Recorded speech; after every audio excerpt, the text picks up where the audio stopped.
Salut les amis, salam alaikum, j'espère que vous allez bien, que vous êtes en forme et en bonne santé. Content de vous retrouver en ce vendredi, début de week-end, avec cette fameuse chronique hebdomadaire avec monsieur, bien sûr, Jacob Cohen. Bonsoir, bonsoir à tous. Je n'ai pas le talent de Wari, de présentateur, mais il a du talent pour deux. En tout cas, merci pour vos éloges, monsieur Cohen, mais en même temps, avec le temps, on acquiert de l'expérience. N'est-ce pas? Voilà, les amis. Alors, comme d'habitude, vous connaissez la musique. Je vous fais pas le même refrain, mais il faut tapoter, il faut partager un maximum, et vous avez la possibilité d'interagir avec nous. Nous allons traiter. Alors, on n'a pas titré cette semaine l'émission. On va traiter un petit peu l'actualité de la semaine, mais en l'occurrence, ce qui se passe au Moyen-Orient avec les États-Unis et l'Iran. On commencera avec ça, Monsieur Cohen. Très bien, oui, oui, bien sûr, c'est une actualité brûlante. Exactement. Euh, C'est à vous, Monsieur donc, Cohen. oui, donc, a priori, mais il va falloir déchanter, à mon avis, hein. Il va falloir déchanter. Trump, on commence à le connaître. Enfin bon. Donc, hier, il avait dit: retenez-moi ou je fais un malheur, je vais bombarder l'Iran. Et puis, quelques heures après, aujourd'hui, bon, ou ce matin ou la nuit, je ne sais plus, il a dit: ça y est, on est sur le point de trouver un accord. Bon, d'abord, c'est peut-être la 10e ou 20e fois qu'il fait ce coup-là. En général, il le fait le week-end, le vendredi. Pourquoi? Parce que vous savez que le marché du pétrole et les bourses ferment le vendredi soir. Donc, il contacte des amis à lui, de sa famille, et il s'arrange pour mettre des milliards sur la baisse du pétrole ou sur la hausse, etc. Et il ramasse la mise. Je vous rappelle que la fortune de Trump, la fortune personnelle, elle est passée en un an de présidence de 2 à peu près à 3 ou 4 milliards. D'accord? C'est-à-dire, c'est normal. Il a l'information, il place, ou ses agents placent le fric, et sa famille aussi. Il a un fils qui s'est fait en un an 2 ou 3 milliards. Donc, ça sert à gagner de l'argent. C'est ce qu'on appelle le délit d'initié. C'est-à-dire, on dispose d'une information intéressante en bourse. Ce sont des informations qui valent de l'or. Et imaginez, par exemple, si on sait qu'une offre, qu'une action va monter ou descendre. Par exemple, s'il dit qu'il va y avoir un accord, on sait que le pétrole va baisser. Donc, on joue à la baisse. Et le lundi, et le dimanche, il joue à la hausse, et ainsi de suite. Bon, d'une part. Pourquoi, voilà, personnellement, je ne crois pas du tout à la paix. Voilà. La paix, la vraie, ça veut dire un accord signé, sera lorsque la signature au bas d'un document aura été authentifiée. Et ce n'est pas demain la veille. Bon, pourquoi? D'abord parce que les Iraniens maintenant, ils connaissent la chanson, ils sont habitués à Trump, et ils savent que c'est quelqu'un de très instable, ou peut-être c'est sa tactique à lui, c'est-à-dire il se dit: je vais déstabiliser mon adversaire, il va plus savoir où il en est.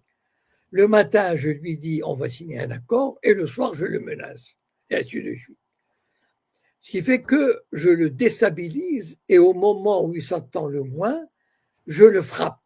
Voilà. Comme il a fait le 28 février, en pensant qu'il allait décapiter le régime. Voilà. Sauf que tous les coups qu'il a fait jusqu'à présent n'ont pas fonctionné. Et pire, bon, je ne sais pas si les auditeurs sont au courant de cette information, mais le régime iranien a changé de politique. Pourquoi? D'abord, il y a un nouveau régime, tellement souhaité par Trump et Israël. Ils disaient qu'ils voulaient un changement de régime. Ils l'ont eu. Sauf que le malheur pour eux, pour Trump et Netanyahou, c'est que le changement des régimes s'est fait à leur détriment. Avant, ils avaient un vieux sage raisonnable qui avait publié une fatwa interdisant l'arme nucléaire, les armes chimiques, interdisant les représailles exagérées, etc. Aujourd'hui, il y a une nouvelle direction. C'est son fils qui est au pouvoir. Son fils, il est jeune. Il a fait la guerre en Iran, la guerre contre l'Irak.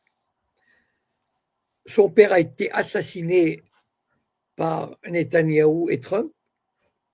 Sa femme aussi, son gosse aussi. Donc, je ne crois pas que ce soit quelqu'un qui porte dans son cœur les Américains ou les sionistes. Autour de lui, il y a une nouvelle génération qui est montée par la force des choses, qui en veulent, qui sont jeunes et qui en ont marre d'un système où ils obéissaient à des règles.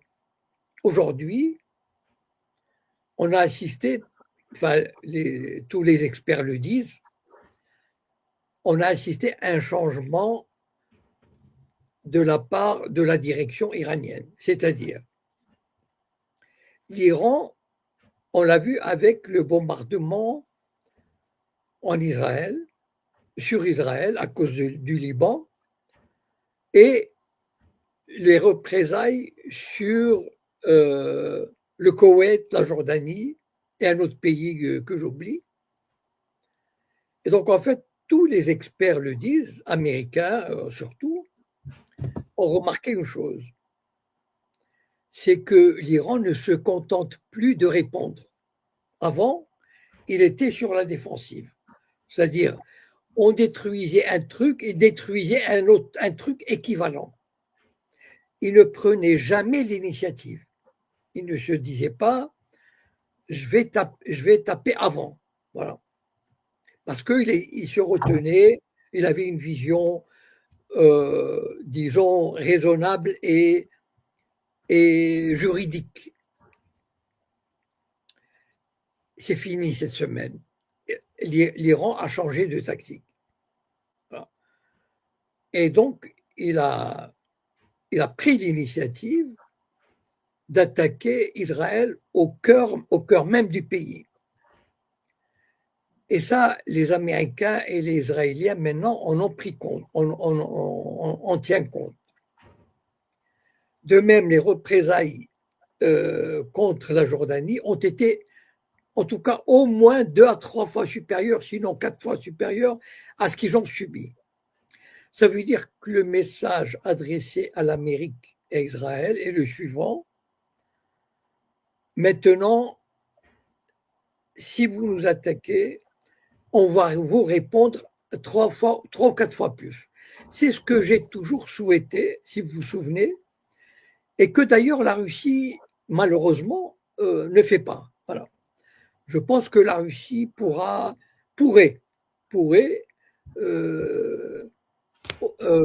suivre la leçon iranienne, parce que c'est la seule manière de frapper l'axe américano-sioniste et de frapper l'arrogance de l'Amérique. Voilà. C'est-à-dire lui faire comprendre, on ne répond pas d'égal à égal dans la même proportion. Non, on va répondre 3 ou 4 fois plus, jusqu'à vous faire regretter l'attaque que vous avez commise.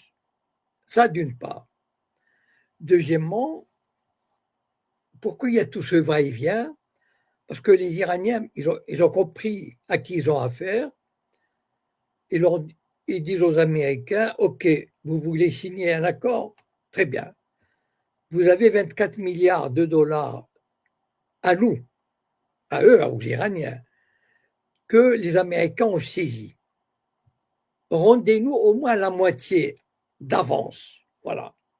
Transférez cet argent dans nos banques, et là, comme ça, on saura que vous êtes de bonne foi. Ce que l'Amérique ne fait pas encore. Donc, on voit bien la mauvaise foi de l'Amérique. Si vraiment Trump était de bonne foi, Trump, il ne peut pas accepter un accord qui signe sa défaite et la défaite de l'Amérique. S'il signe cet accord, ça veut dire qu'il aura fait une guerre pour rien, et ce qu'il aura obtenu est pire que ce qu'il y avait avant. Là, il devra rendre des comptes. On lui dira, OK, le traité qu'a signé Obama, il marchait très bien. Pourquoi tu l'as dénoncé en 2018? Pour obtenir quoi? Parce qu'aujourd'hui, il est presque clair, enfin, je ne sais pas si vous connaissez Pepe Escobar ou Larry Johnson, ce sont deux grands observateurs, un américain et l'autre brésilien, qui sont très au fait de la situation, qui ont des contacts et qui ont dit que, d'après eux, selon certaines sources, l'Iran aurait déjà monté des armes nucléaires. Voilà. Techniquement, il peut le faire. Voilà. Ils ont tout pour le faire. Évidemment, ils ne vont pas le dire, mais ils sont capables de le faire. Donc, en fait, ce que l'Amérique a obtenu avec cette guerre, c'est qu'avant, l'Iran acceptait le contrôle de l'AIEA. Or, aujourd'hui, demain, l'Iran n'acceptera jamais le contrôle de l'AIEA. Pourquoi? Parce qu'on sait très bien, aujourd'hui, c'est prouvé que l'AIEA espionnait pour le compte de l'Amérique et d'Israël. Donc, les Iraniens maintenant sont dans une posture offensive, de guerre, voilà, parce qu'ils savent que leur existence est en jeu. Voilà. Donc, ils sont prêts à tout, à tout. Et c'est ça qui ébranle l'Amérique. Et c'est ça, j'ai pas envie d'utiliser un terme vulgaire, mais qui rend fou Donald Trump. Il devient fou. Fou de fureur. Fou il ne sait plus quoi faire. Lorsqu'il passe 4 fois par jour on a un accord et je vais bombarder, je vais détruire la civilisation, c'est qu'il sait que ça ne sert à rien de frapper l'Iran parce que les représailles seront terribles, et pour l'Amérique, et pour ses alliés, etc. Il le sait, voilà. Et donc, et puis les Iraniens posent des conditions. C'est fini le temps où ils négociaient de bonne foi. Le drame, par exemple, de la Russie, enfin, à mon avis, hein, moi, je ne suis qu'un petit observateur de pas grand-chose, de rien du tout.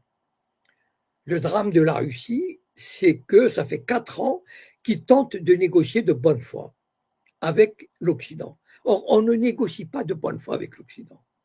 L'Iran l'a montré, clair, net, précis. Il faut taper, voilà. Et quand on peut taper, et la Russie peut taper, je pense que la Russie, si elle voulait, en 24 heures, elle mettrait l'Occident à genoux. Et l'Occident viendra mendier un accord. Mendier un accord. Comme l'Amérique est en train de le faire. Sauf qu'elle le fait avec une boule dans la gorge. Trump ne peut pas supporter ça. Vous imaginez le chef de la plus grande puissance militaire, comment dire, accepter les conditions posées par l'Iran et publiquement. L'Iran lui dit, voilà les conditions que tu dois accepter. Sinon, il n'y aura pas d'accord. Voilà. Et à mon avis, tout ce qu'on vit aujourd'hui, et Trump, il est pris à la. Bon, il y a 2 semaines, je crois, ou 3 semaines, on avait fait une vidéo qui s'appelait Trump dans la mouise. Je crois que ça s'appelait comme ça. Et en fait, il ne peut pas s'en sortir. Et d'autant plus que aux États-Unis, bon, peut-être que les francophones ne suivent pas beaucoup l'actualité, c'est que pour la plupart des Américains aujourd'hui, ils disent, on sait, c'est une guerre qui a été faite pour Israël et par Israël. Voilà. Ce n'est pas une guerre qui a été décidée par l'Amérique dans l'intérêt de l'Amérique. Tout le monde aujourd'hui, pratiquement, sauf les sionistes les plus acharnés, mais tout le monde dit que c'est une guerre pour Israël. Et les 2 tiers des Américains le croient, en sont convaincus et en veulent à Trump de faire une guerre pour un pays étranger qui est en train de piller l'Amérique. Voilà. Mais il ne peut pas non plus, voilà, Trump ne peut pas, il ne sait pas comment en sortir. Accepter un accord parce que les conditions sont terribles imposées par l'Iran. C'est fini le temps où bon, allez, on va. Non, non, l'Iran, il lui pose des conditions claires. Voilà. Et ça, et la levée des sanctions, bien sûr, et même comment dire, l'abandon que les États-Unis partent du Moyen-Orient. Vous imaginez la gifle. Je veux dire, aucun pays, même la Russie, même la Chine, n'ont pas obtenu le 10e de ce qu'obtient l'Iran, enfin de ce qu'obtiendrait l'Iran. De toute façon, l'Iran, même, enfin, qu'elle n'obtienne pas, c'est le système qui est bloqué. Parce qu'en fait, ce qu'on ne vous dit pas, parce qu'on vous dit, oui, il y a du pétrole, ça va jusqu'à présent, mais ça va aller jusqu'à fin juin. Parce que début juillet, l'Occident, il est en train de vider les réserves de pétrole, de gaz, etc. Mais en juillet, il n'y aura plus rien. Et là, on va rigoler, enfin, on va rigoler, je ne sais pas, peut-être pas pour tout le monde, mais la situation va devenir terrible. Ça va être la catastrophe. Et Trump le sait, enfin, on le lui dit. Et donc, ben, il ne sait pas comment se dépêtrer. Voilà. Et chaque jour qui passe rend la note beaucoup plus difficile à avaler, la couleuvre beaucoup plus grosse à avaler. Bon, aujourd'hui, j'ai dit à quelqu'un, je lui ai dit, il m'a dit, qu'est-ce que tu penses de ce qui se passe? Je lui ai dit, qu'est-ce que je suis heureux que le chef Yankee ait mordu la poussière. Voilà. Vous savez, cette expression qu'on utilisait dans le Far West, eh bien, le chef Yankee, il a mordu la poussière. Parce qu'il ne faut pas se faire d'illusions. À mon avis, la paix ne viendra que lorsqu'il aura vraiment la tête sur le bio. C'est-à-dire, ça sera la fin. Mais il ne peut pas. En plus, il paraît qu'il a un ego démesuré et je veux dire, signer sa défaite, c'est pour lui, c'est terrible, c'est mortel. Mais il sera obligé de passer par là. Voilà, voilà, j'ai fait un petit point sur l'actualité iranienne, s'il y a des questions. Oui, M. Cohen, alors là, aux dernières infos, le Premier ministre pakistanais s'est exprimé en disant qu'un accord de paix a été atteint. Bon. J'y crois pas trop, j'y crois pas trop. Comme je vous l'ai dit, non, vous savez, est-ce qu'il a montré un papier signé? Voilà, ils ont pu, vous savez, qu'entre les États-Unis et les Iraniens, il y a des échanges de documents. Tout ce temps-là qui passe, chaque jour, il y a des rencontres à un niveau inférieur, c'est-à-dire pas des ministres, pas sous les caméras, mais il y a des rencontres. Voilà, il y a des échanges on échange des courriers, etc., etc. Bon. Mais Alors, aujourd'hui, à l'heure où on parle, il n'y a pas d'accord. Il peut y avoir, attendez, mettons-nous d'accord sur quelque chose. Il peut y avoir, vous savez, ce qu'on appelle un mémorandum de bonne intention, quelque chose comme ça, voilà. On peut, ça, on- il peut y avoir une entente sur quelques principes, mais jusqu'à présent, là, à l'heure où on parle, je suis désolé, il n'y a pas d'accord établi, signé, admis, voilà, quoi que dise le ministre pakistanais. oui, alors justement, le ministre pakistanais a dit qu'un accord a été atteint et ils sont en train de finaliser finaliser les prochaines étapes. Ils parlent d'un accord qui serait peut-être signé ce week-end en Europe. Bon, voilà. Écoutez, bon, l'avenir nous le dira. Moi, je vous dis, enfin, enfin, je veux dire, je ne suis pas, enfin, je suis un petit observateur de pas grand-chose, mais je vous dis que ne vous laissez pas manipuler, ne vous laissez pas berner. Le jour, attendez la signature, voilà, et attendez que l'Iran le dise. Voilà. Oui, oui, Ne, donc, effectivement, le chef de la diplomatie iranienne voilà, déclare, lui, qu'un protocole d'accord n'a jamais été aussi proche, mais pour l'instant, rien n'a été signé. exactement. Donc, voilà, avant de croire qu'il y a un accord, attendez d'entendre. Écoutez, il y a un Iranien, par exemple, qui s'appelle Morandi, le professeur Morandi. Il a une chaîne Telegram. Bon, c'est vrai que c'est en anglais, mais des fois, ces vidéos sont traduites lorsqu'il passe avec des Américains.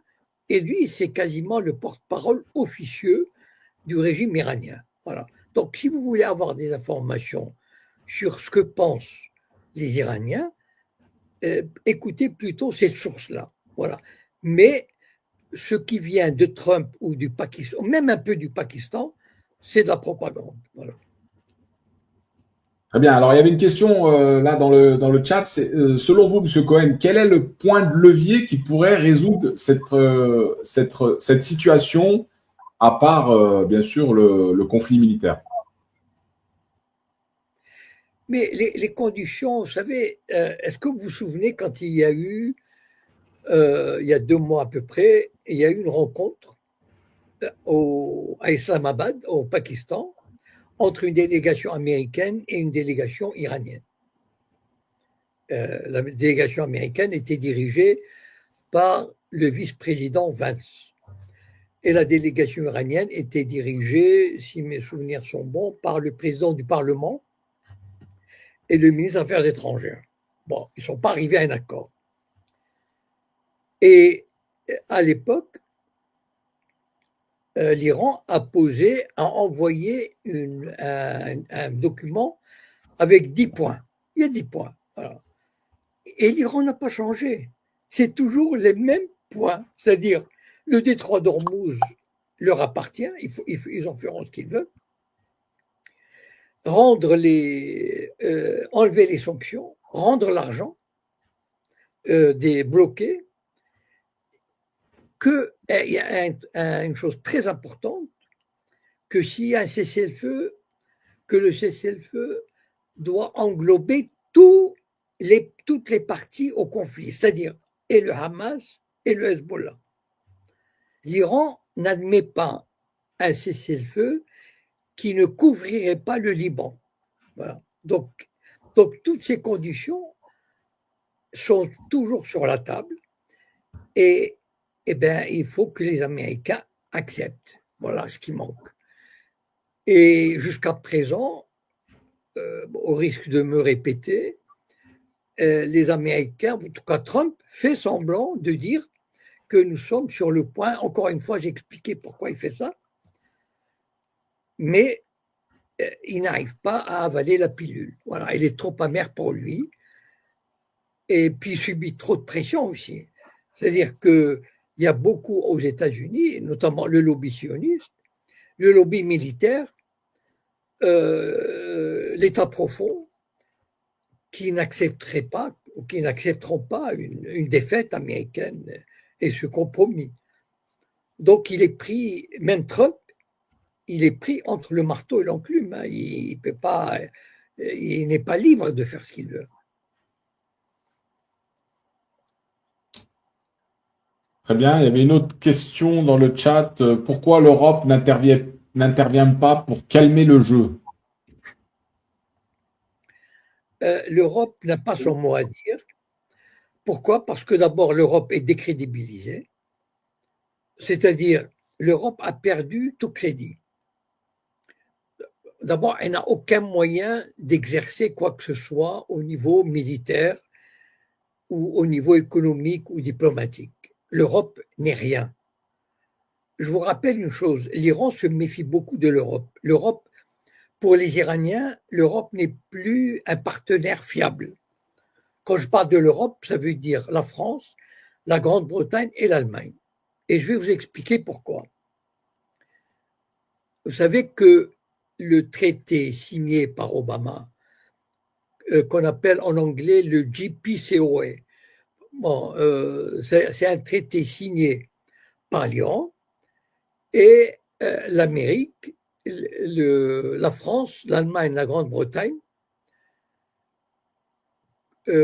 sur le contrôle du nucléaire iranien et la levée des sanctions, etc. Bon. Signé en 2015. En 2018, Trump, sous la pression israélienne, dénonce l'accord, comme on dit, dénonce le traité. C'est-à-dire, il dit, bon, moi, je respecte plus ce traité. Sauf que les Européens, ils auraient dû reconnaître que l'Iran, pendant de 2015 à 2018, avait respecté l'accord à la lettre. Tout le monde le dit, hein, avait respecté l'accord à la lettre qu'ont fait la France, la Grande-Bretagne et l'Allemagne, au lieu de continuer à commercer avec l'Iran en disant l'Iran a respecté les engagements du traité, nous n'avons aucune raison de dénoncer l'accord. Voilà. Nous sommes engagés dans cet accord. Nous sommes engagés à commercer, à avoir des relations économiques normales avec l'Iran. L'Iran a respecté l'accord, donc il n'y a aucune raison de le dénoncer. Or, comme la France, la Grande-Bretagne et l'Allemagne sont les toutous de l'Amérique et n'ont pas de politique étrangère indépendante, elles ont suivi l'Amérique. Elles ont dit, on va remettre les sanctions contre l'Iran. Puisqu'il n'y a plus d'accord, on va remettre les sanctions contre l'Iran. Donc l'Iran, aujourd'hui, elle ne tient aucun compte de l'Europe.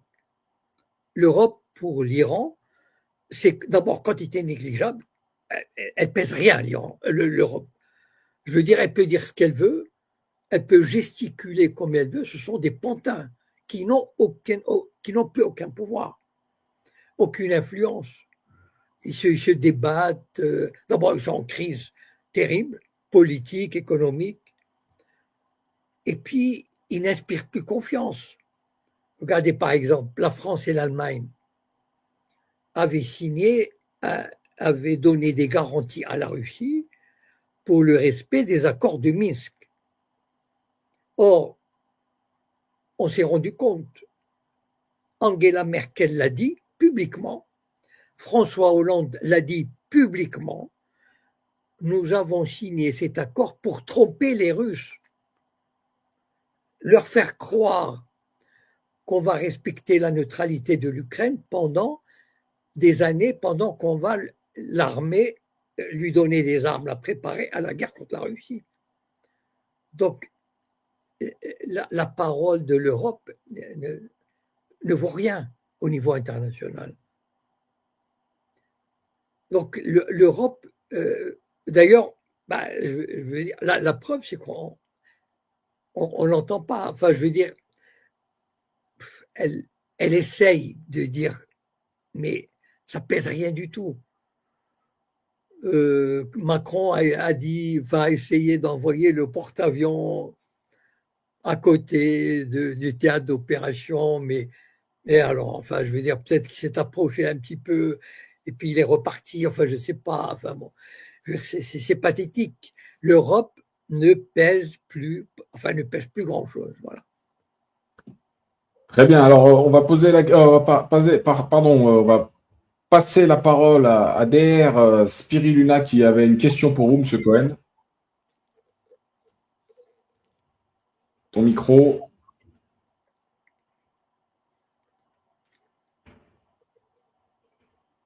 Allô, allô. Sinon, je peux prendre le relais. Hein. Attends, 2 secondes, il l'a pris là. Vas-y, c'est bon, il s'est démuté. Vas-y. Donc, Monsieur Jacob, que je suis depuis le début, depuis le début de ces interventions, que je salue bien bas et que je respecte énormément. Et j'avais posé à l'époque, il y a 4 ans, si tu te rappelles, attitude, question de la concomitance du conflit en Ukraine et du conflit au Moyen-Orient. Et je me suis toujours demandé comment une armée avec un peuple de 6 millions d'habitants, donc une armée plus puissante, pouvait mener des guerres sur 6 fronts, alors qu'en Ukraine, il y a des escamouses. Moi, j'appelle ça des escamouses. C'est une guerre de basse intensité. J'ai toujours dit à Monsieur Jacob Cohen, je te l'avais dit à toi, Tétude, que l'argent que l'Europe verse, en fait, elle le verse indirectement via l'Ukraine, via Zelensky, Bibi Zelensky, pour mener cette guerre coloniale. C'est une guerre coloniale qu'on a toujours connue. Voilà. Je voulais savoir ce qu'il en pense. Et Monsieur Cohen, vous avez entendu la question, plus ou moins? Ben, c'est-à-dire, c'est plus ou moins parce que le son n'était pas toujours très, très clair. Hein. Ouais, essaye de formuler ta question et avoir. Parce que Le son n'était pas. Voilà, ton micro n'est pas exceptionnel. Vas-y, reprends DR, s'il te plaît. C'est en résumant. Donc, DR, c'est docteur. Et je suis vraiment un docteur. Je suis pas. Et donc, ma question, est-ce que le conflit en Ukraine n'a-t-il pas servi de paravent de tirelire pour le conflit au Moyen-Orient? Et que tous les milliards qui ont été versés sur l'Ukraine, avec la complicité de Poutine, moi ça c'est un débat, n'a pas servi à faire d'Israël, la base américaine militaire, de lutter sur 6 fronts, d'occuper l'Argentine, d'occuper le Maroc, donc ça fait 7, 8, 9, 10, et qu'il faut beaucoup d'argent, et que tout l'argent qui est déversé officiellement par l'Europe à l'Ukraine est en fait déversé à Israël. C'est ça que vous dites. Bah oui, voilà, d'accord. Donc, Monsieur Cohen, je crois que vous avez compris plus ou moins la question. Oui. Bon, ça, ce sont des choses qu'on ne peut pas prouver, mais c'est sûr qu'il y a du vrai là-dedans. C'est-à-dire, il y a des centaines de milliards qui ont été donnés à l'Ukraine et qui ne se retrouvent pas tous dans le pays, que ce soit pour la défense, etc. Donc, il y a certainement pas mal de milliards qui sont détournés pour d'autres intérêts, pour d'autres conflits, etc. Mais franchement, à notre niveau, d'abord parce que ce sont des choses qui se passent de manière occulte, personne ne vous dira que... mais c'est sûr que tous ces milliards envoyés à l'Ukraine, il y a rarement une comptabilité officielle juste correcte de l'utilisation de ces fonds. Voilà, on ne l'a jamais su. Et il y a trop d'argent qui est versé pour croire que tout a été donné, tout a été utilisé pour l'Ukraine. Et quand on connaît le niveau de corruption du pays, enfin de l'Ukraine, on peut vraiment avoir des inquiétudes sur l'utilisation de tout cet argent. Voilà. Alors, il y a un commentaire supplémentaire. Est-ce qu'il y aurait une complicité de Poutine dans cette histoire? Enfin, personnellement, comme ça, je ne crois pas.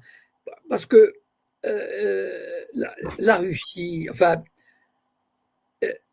la Russie, c'est pas facile pour la Russie de faire cette guerre. Je veux dire, je vois pas enfin, la complicité.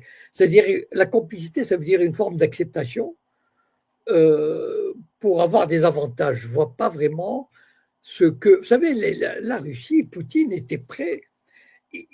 Même en 2022, il était prêt à enfin, il était prêt. Il voulait même pas. Il n'avait aucune exigence territoriale, à part la Crimée. Mais sur le Donetsk, etc., il n'avait aucune revendication. Au mois de mars-avril, après la première invasion, ils ont failli trouver un accord où l'armée russe allait se retirer et Donetsk, etc., allait revenir à la souveraineté, enfin, sous souveraineté ukrainienne, mais avec des garanties de neutralité, d'autonomie, etc., de respect de la langue russe. Donc, la Russie n'a aucune exigence territoriale. Pourquoi elle se lancerait dans des... Parce que c'est quand même... Je veux dire, d'abord, c'est une expédition militaire dont le résultat n'était pas assuré d'avance. Aujourd'hui, bon, c'est vrai que la Russie enfin, on voit bien que c'est elle qui mène, qui a l'avantage, mais au prix d'énormes sacrifices. Elle a perdu quand même, je ne sais pas combien, peut-être 100 000 hommes, 150 000, etc. Donc, c'est un prix à payer, à payer très élevé que Poutine, enfin, dont Poutine se serait bien passé. Poutine n'a aucune, comment dire, il ne rentre pas dans ces combines de corruption. Non, je vois mal vraiment jouer à ce jeu-là. Voilà. D'accord. Avant de donner la parole au prochain intervenant, Monsieur Cohen, pour continuer là sur le même sujet, comment un petit pays comme Israël peut-il être sur tous les fronts comme ça? Hein, voilà. Comment il arrive? Il est soutenu financièrement par qui? Bon, on sait qu'il y a les États-Unis, tout ça, mais comment il arrive, ce petit pays, à être partout en fait, sur tous les fronts? D'abord, parce qu'il n'a pas d'adversaire à sa mesure. C'est-à-dire que quand on possède, je sais pas moi, quand il a peut-être la force d'Israël, elle vient d'où? De l'aviation. Voilà. Et il n'y a aucune force qui s'oppose à son aviation. C'est-à-dire, vous prenez Gaza, bon, il y a le Hezbollah aujourd'hui qui peut répondre. Avec des drones, etc. Mais Israël ne mène pas le combat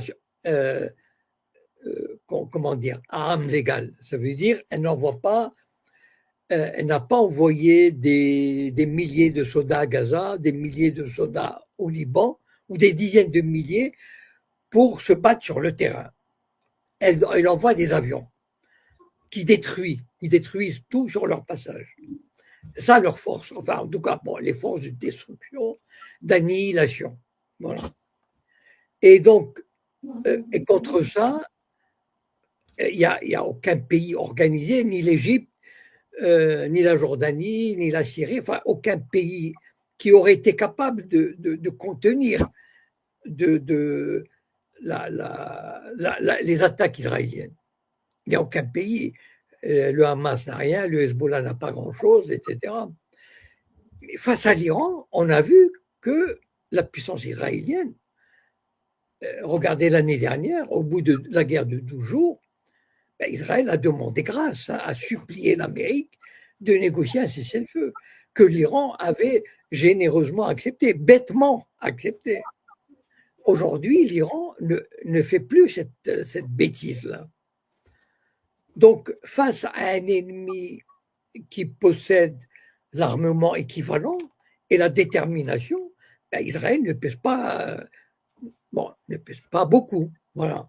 Donc, jusqu'à présent, c'est-à-dire, il n'y a plus depuis 30 ans, depuis 35 ans, Israël n'a pas fait face à un vrai ennemi de la taille de l'Égypte, par exemple. Voilà. C'est-à-dire aux Turcs. Ben, une vraie armée, jusqu'à présent, ils mènent des guerres de destruction par l'aviation. Mais aujourd'hui, face à l'Iran, malgré le soutien américain, qui est total, qui est incroyable, il y a un pont aérien constant entre l'Amérique et Israël pour renouveler les stocks et tout. Ben, Israël, face à l'Iran, il est pris, hein, il est pris à la gorge. Donc, ce mythe de la puissance israélienne, ben, il a vécu sur de fausses, de fausses considérations. Voilà, aujourd'hui, face à l'Iran, Israël, s'il n'y avait pas les États-Unis, mais il aurait été balayé. Et même, à mon avis, l'Iran ne cherche pas réellement, à mon avis, l'Iran ne cherche pas réellement à à détruire Israël, parce qu'il a la possibilité de le faire. Par exemple, je vais vous donner un exemple. L'aéroport de Ben Gurion, qui est, pour moi, c'est quasiment l'élément clé de la puissance israélienne, économique, militaire, commerciale. L'Iran est capable de le détruire, s'il voulait. Il peut mettre 100 missiles dessus et c'est fini. Et Israël n'a plus quasiment de contact avec le monde extérieur. Mais l'Iran, à mon avis, ne le fait pas. C'est une décision parce qu'il n'a peut-être pas envie de pousser Israël à bout. Parce que si on détruit, s'ils détruisent l'aéroport Ben Gurion, ça veut dire qu'on pousse Israël à quasiment utiliser l'arme nucléaire. Parce que c'est pratiquement, c'est tuer le pays en détruisant l'aéroport Ben Gurion. C'est quasiment détruire les 2/3 du potentiel israélien. Voilà. Et donc, moi je pense, je me suis souvent interrogé pourquoi il ne tape pas sur l'aéroport Ben Gurion. Et je pense que les Iraniens sont quand même des gens, comment dire, c'est pas une question de raisonnable, mais ils pensent que détruire un élément aussi stratégique de ce pays pourrait amener l'adversaire dans un acte de folie, hein, parce que si le pays se dit très bien, on est sur le point, notre survie est menacée, eh ben, je vais lancer 10 bombes ou 50 bombes nucléaires. Voilà. Et je pense que c'est ce qui retient l'Iran de frapper ce coup décisif. Très bien. Alors, on va donner la parole. Nous avons un scientifique avec nous, Pi314. Bonsoir, messieurs. Monsieur Cohen. Bonsoir. Monsieur Cohen, une question. Comment on pourrait être sûr que vous n'êtes pas un agent du Mossad ou que vous êtes vraiment du côté de... Alors, monsieur Pi314, je croyais que vous alliez poser une question. Non, laissez voir. Oui, non, ça m'amuse. Oui, vas-y, on t'écoute. Allez. Parce que je vais vous répondre. La parole. Vous prenez. Alors, je vais être respectueux, je veux pas de. Comment? Alors bon, vous parlez du Maroc.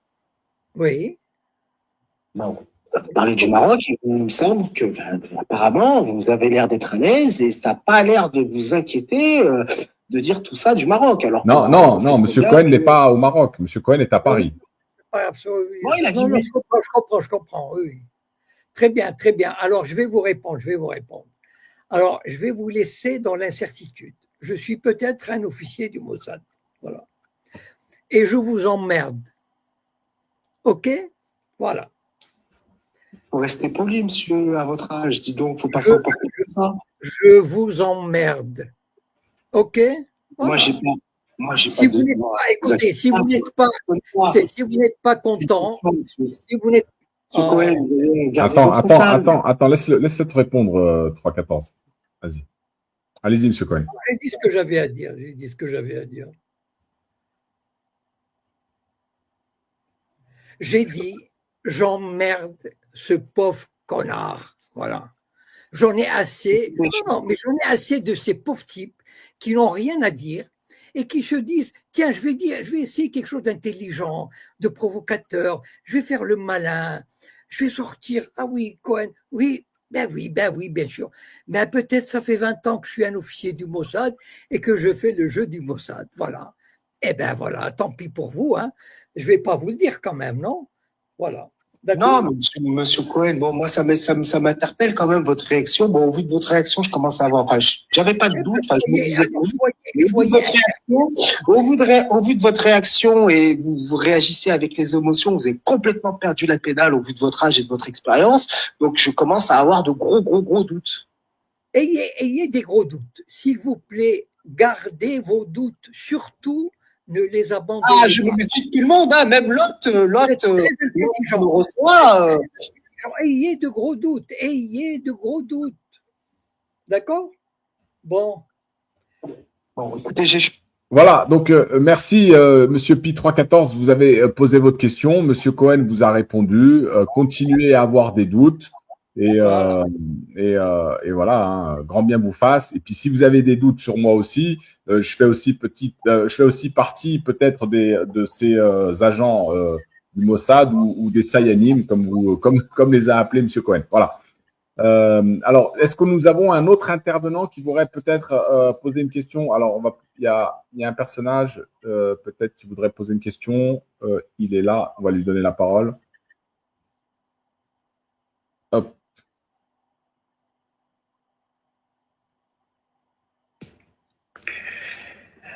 Oui, bonsoir tout le monde. Bonsoir. Bonsoir, monsieur. Ma question, elle est simple. Enfin, oui. j'estime qu'elle est de bon sens. Oui. Vu les yo-yo qui se trament chez le président des États-Unis, un jour c'est blanc, l'autre jour c'est noir, et vu que ça a une influence sur le marché des hydrocarbures, moi, je me pose la question, comment se fait-il que les grandes places boursières, que ce soit Londres, Washington, Paris, Tokyo, ne parlent pas, ne mettent pas en cause, si vous voulez, le fait que les prix changent en fonction de l'humeur de Trump.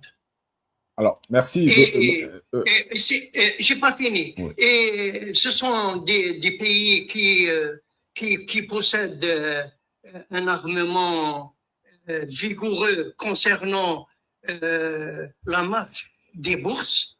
Notamment, ils ont des gendarmes boursiers qui sont soi-disant justes, honnêtes, etc.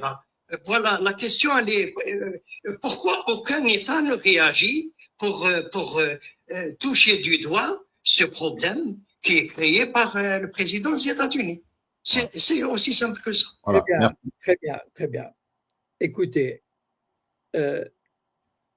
en dehors des États-Unis, il y a la bourse de Londres, la place financière de Londres, qui est très importante. Un peu moins importants sont les places de Tokyo, de Séoul, de Singapour, de Paris et de Francfort. D'accord? Très bien. Toutes ces villes que je viens de citer sont liées intégralement au système financier américain et ne cherche absolument pas à entrer en conflit avec lui. D'accord? C'est-à-dire que Tokyo, qui est une place importante, Francfort, Londres, collaborent avec la place de New York et ont les mêmes intérêts et ne sont pas ennemis, ne sont pas adversaires. Donc, ils sont plus ou moins contrôlés par les mêmes intérêts, les mêmes personnes, les mêmes compagnies, d'accord? Les BlackRock, Vanguard, Goldman Sachs, tout ça, ce sont des intérêts extrêmement liés. Et donc, on ne peut pas imaginer que une place financière comme celle de Tokyo ou de Francfort va se rebeller ou bien refuser de jouer le jeu contre New York. Voilà. Très bien. Alors, Monsieur Cohen, on va bientôt arriver au terme de la chronique. Je voudrais vous faire passer l'audio concernant cette personnalité médiatique. Et derrière, vous me donnerez votre ressenti, votre analyse un petit peu sur les propos qui sont tenus par cette personne. Très bien.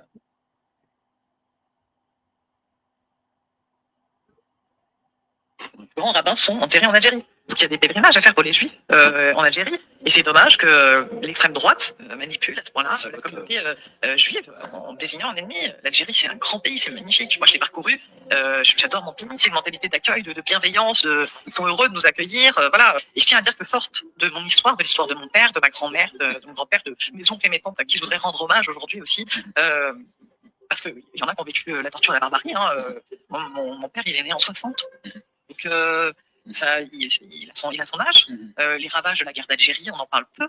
Mais on se battra pour que ce soit reconnu et reconnu davantage. L'Algérie, c'est une histoire. C'est une histoire qui a combattu le colonialisme. C'est un peuple fier, un peuple digne, un peuple qui démérite pas, qui aujourd'hui, en plus, avec sa diaspora, vient soigner des Français.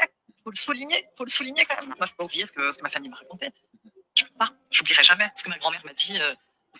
Son âme, j'oublierai jamais. La France doit faire un pas vers l'Algérie. Moi, c'est ce que je pense. C'est mes deux pays. Je suis franco-algérienne. Il reste les crânes de nos chouadins en France, au musée de l'Homme. Donc, je pense que la moindre des choses, quand même, c'est de procéder à l'identification et de rendre le corps des martyrs à l'Algérie. Et ça, c'est important, en fait, parce que c'est retenir une souffrance, c'est la souffrance d'un pays tout entier. Si tant est que l'un des partis d'extrême droite montait sur le premier tour de présidentielle l'année prochaine, donc, type M. Bardella qui a des origines algériennes, ou M. Rotaillot, là, vous pouvez être sûr, Merwan, que je prends ma carte électorale et que je vais voter. Je vais voter le camp d'en face, ou là où il y aura plus de voix. Ah bah oui, j'ai voté au petit bonheur la chance, quoi, entre guillemets, mais j'irai contre ça. Alors, M. Cohen, juste le début de l'intervention, elle parle de rabbins qui seraient enterrés en Algérie. Et après, elle évoque la possibilité pour la communauté qui voudrait faire des pèlerinages se rendre en Algérie. Voilà, donc c'est surtout ces propos-là qui m'ont interpellé. Après, cette personnalité, pour vous présenter, elle s'appelle donc Shai Ross. Elle intervient dans certains médias comme Sud Radio ou par le passé avec Cyril Hanouna dans une chronique. Et aujourd'hui, elle se dit être donc franco-algérienne d'un papa algérien et d'une maman juive. Voilà. Et donc, elle demande que soient autorisés les pèlerinages des ancêtres en Algérie, c'est ça? Elle dit effectivement, je vous remets juste le début, c'est là où elle se prononce. Parce que vous avez remarqué que la vidéo, elle a une vitesse. Bon, allez-y. Oui, voilà, je vous remets juste le début. Je vais essayer de ralentir un peu la vidéo, bougez pas. Je crois que j'ai la possibilité de ralentir la vitesse. Oui, voilà. Donc je vais réduire un peu. Voilà, je vais. Là, allez. Les grands rabbins sont enterrés en Algérie. Donc il y a des pèlerinages à faire pour les juifs en Algérie. Et c'est dommage que l'extrême droite manipule à ce point-là la communauté juive en désignant un ennemi. L'Algérie, c'est un grand pays, c'est magnifique. Moi, je l'ai parcouru. J'adore mon pays, c'est une mentalité d'accueil, de bienveillance. Ils sont heureux de nous accueillir. Voilà, donc si vous avez compris un petit peu, donc l'extrême droite manipulerait la communauté juive en qualifiant l'Algérie d'État ennemi. Hein, elle Oui. parle de ces rabbins qui sont enterrés en Algérie et que la communauté juive pourrait s'y rendre pour faire des pèlerinages. Voilà. Donc, moi, j'aimerais avoir votre ressenti, votre avis un petit peu sur cette question. Bon, d'abord, je suis un peu gêné parce que j'ai pas très bien vraiment. Je suis désolé, hein, j'ai pas vraiment saisi le. C'est-à-dire, à un moment donné, j'ai cru, au début, j'ai cru qu'elle exigeait une espèce de droit, un peu comme du style Enrico Macias, qui revendique quasiment le droit de retourner en Algérie comme bon lui semble. Voilà. Et au début, j'ai cru que c'était un peu dans ce sens-là.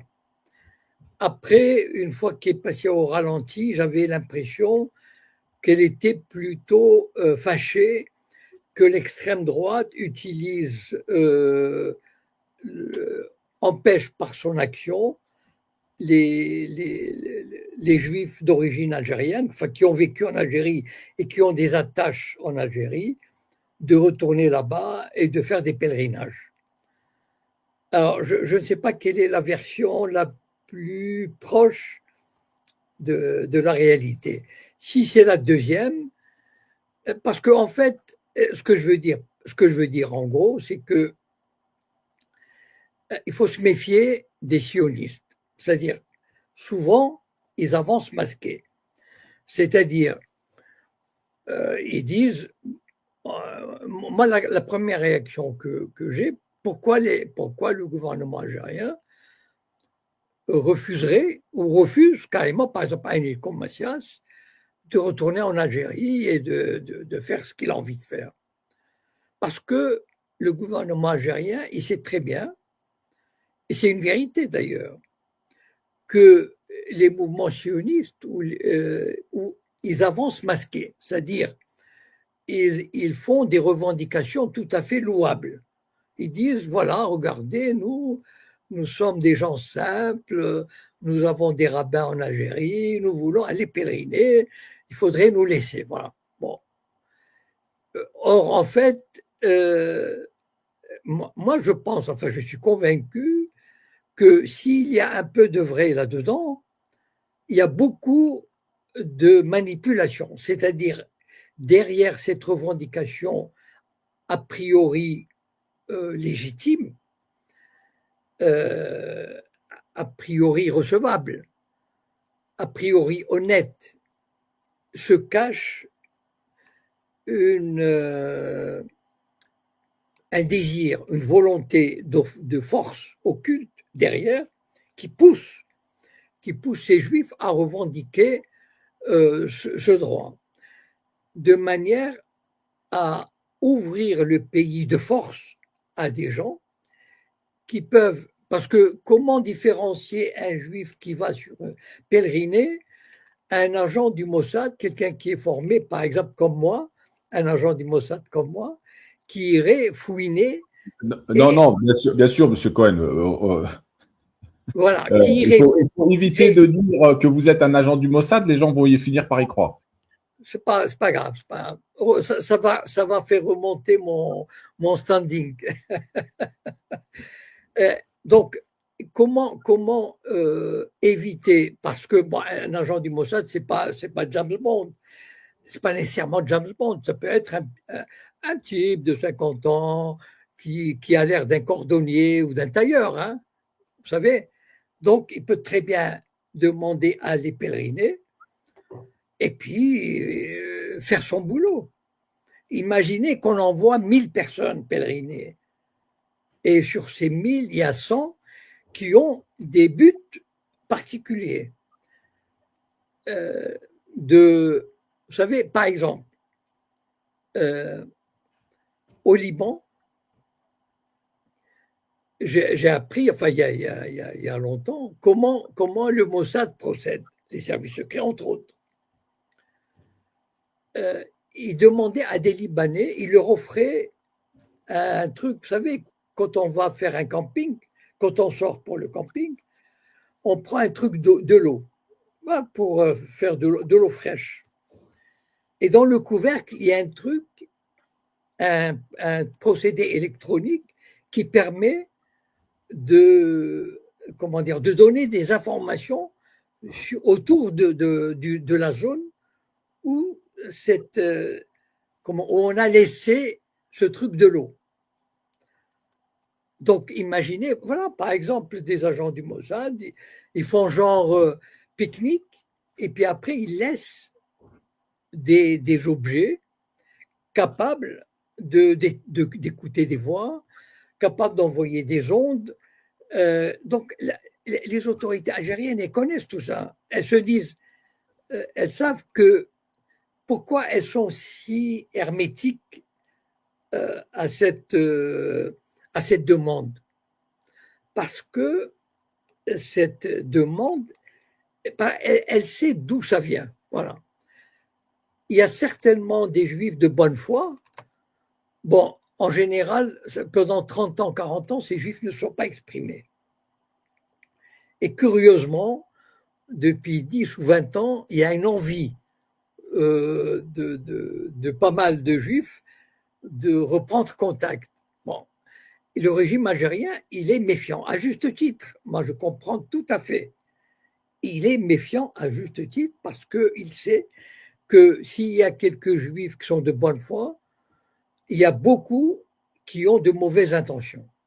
Et le fait vous savez, ils ont énormément d'appareils qui sont indétectables, ou bien établir des contacts avec des gens. Donc, ils offriront, les autorités algériennes, en acceptant que des milliers de juifs, parce qu'on ne peut pas accepter 10, s'ils viennent, ils peuvent venir par milliers. Et dans ces milliers, il y aura des dizaines ou des centaines qui sont des techniciens, voilà, du renseignement, capables d'analyser, capables de voir le terrain, d'établir des contacts, de laisser des objets qui sont presque introuvables, de laisser des objets. Je vous ai donné l'exemple du Liban, donc capable de transmettre des informations, etc. Donc les Algériens ne peuvent pas se permettre une telle faiblesse. Enfin, c'est comme ça que je vois l'affaire de l'histoire du pèlerinage. Voilà. Alors, nous avons Seven qui voudrait intervenir. Bonsoir. Oui. Oui, bonsoir, salam alaikum. Salam. Ça va, Attitude, Marie. Monsieur Cohen, bonsoir. Bonsoir. Moi, c'était une intervention sur la vidéo, le son que tu as passé là. Pour moi, les choses, elles sont claires. À quel moment, clairement, un juif pourrait faire son pèlerinage en Algérie? C'est pas une terre juive, première des choses. Et deuxième des choses, je vois pas de mausolée de rabbin afin de faire son pèlerinage là-bas. Et comme on peut voir cela, on peut le constater au Maroc à l'heure actuelle, ce qui est déprimant. C'est-à-dire, ils justifient soi-disant cela en voulant faire leur pèlerinage et en faisant croire de par cela qu'il y a un pèlerinage, il vient juste pour le pèlerinage, mais c'est plutôt dans l'idée tout simplement de venir s'installer, voire même s'infiltrer à travers soi-disant une reconnaissance de leurs aïeux. Et ils l'ont fait au Maroc, ils l'ont fait en Tunisie aussi, ils l'ont fait là à l'heure actuelle en Palestine. Ce qu'ils ont fait dès le départ, ils sont venus soi-disant s'installer parce qu'on leur a refusé certaines terres où les Palestiniens les ont accueillis à bras ouverts, et on voit ce qui se passe à l'heure actuelle. Donc, clairement, même si, M. Cohen, vous dites qu'il y a certains juifs qui sont de bonne foi, je veux bien y croire. Mais c'est-à-dire l'Algérie c'est même pas peut se permettre. C'est-à-dire il y a très très peu de personnes qui sont de bonne foi pour se permettre d'ouvrir les portes à des juifs, soi-disant, pour venir se recueillir dans des tombes. Et l'histoire nous le dit. Hein. Pourquoi ces juifs-là qui étaient en Algérie au préalable sont partis au moment où il y a eu l'indépendance.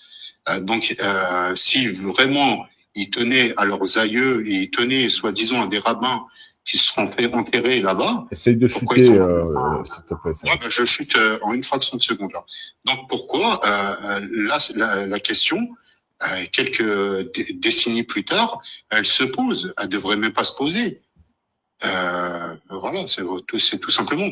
Donc moi, je ne suis pas du tout favorable à une ouverture pour venir se recueillir, ou vraiment, après bon, le gouvernement algérien en décidera, mais vraiment au compte-gouttes et avec une justification. Et là où vous avez raison, j'ai plus l'impression que c'est comme Enrico Macias. Le but, soi-disant, de venir en Algérie, comme on lui a refusé l'accès, il partait insulter tout un gouvernement et tout un peuple. Très bien. Donc, voilà. Très bien. Merci, Seven. Merci, Seven, pour ton intervention. Monsieur Cohen, si vous voulez réagir. Non, je partage tout à fait le point de vue. Et d'ailleurs, au Maroc, j'ai publié un roman qui s'appelle Memba sur Tinrir. Et entre autres, les lieux de pèlerinage dans le roman étaient des lieux où des gens s'étaient installés comme Chabad. Vous savez, le mouvement Chabad qui est installé un peu partout dans le monde et qui sert de lieu de renseignement pour le Mossad. Et ils forment ils sont là-bas à demeure. Et ils apportent, soi-disant, aux jeunes de l'entourage des soutiens scolaires, sanitaires, etc. C'est une façon de s'installer, de contrôler et de donner des informations, etc. Exactement. Alors, on a la Tanière qui est avec nous. Bonsoir. Une question pour Monsieur Cohen. La Tanière, le micro. La Tanière, une fois. La Tanière, deux fois. Bon, je crois qu'il a un problème de micro. Donc, il n'y aura pas de question de la Tanière. Je crois qu'on va en rester là. Ah, attendez, je crois qu'il revient. Alors, d'accord. Alors, si tu ne peux pas la poser oralement, écris-la sur le chat et on va poser la question à M. Cohen. Voilà. En attendant, je regarde s'il n'y a pas une question dans le chat. M. Cohen.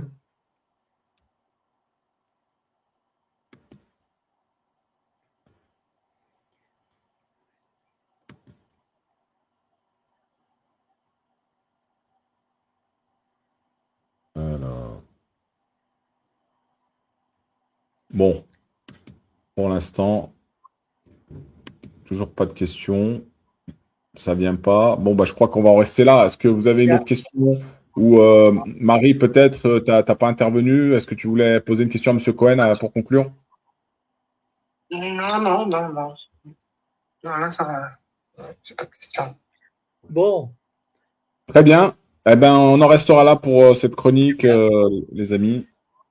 À la semaine prochaine et on verra s'il y aura la paix. Oui, oui, on refera le point la semaine prochaine et on verra si un accord de paix a été signé effectivement entre les États-Unis et l'Iran. Monsieur Cohen, un bon week-end à vous et on se donne rendez-vous vendredi prochain. Merci. Bonne soirée à tous. Ciao. Salut. Hop, les amis, merci à toutes et à tous d'avoir participé. N'hésitez pas à vous abonner à la chaîne Altitude sur YouTube pour revoir l'entretien depuis le début. Et n'hésitez pas, pour celles et ceux qui veulent faire un geste pour soutenir la chaîne, vous avez la possibilité aussi via le lien qui est sur le bandeau et en description. Que la paix soit sur vous. Salam alaikum. À vendredi prochain.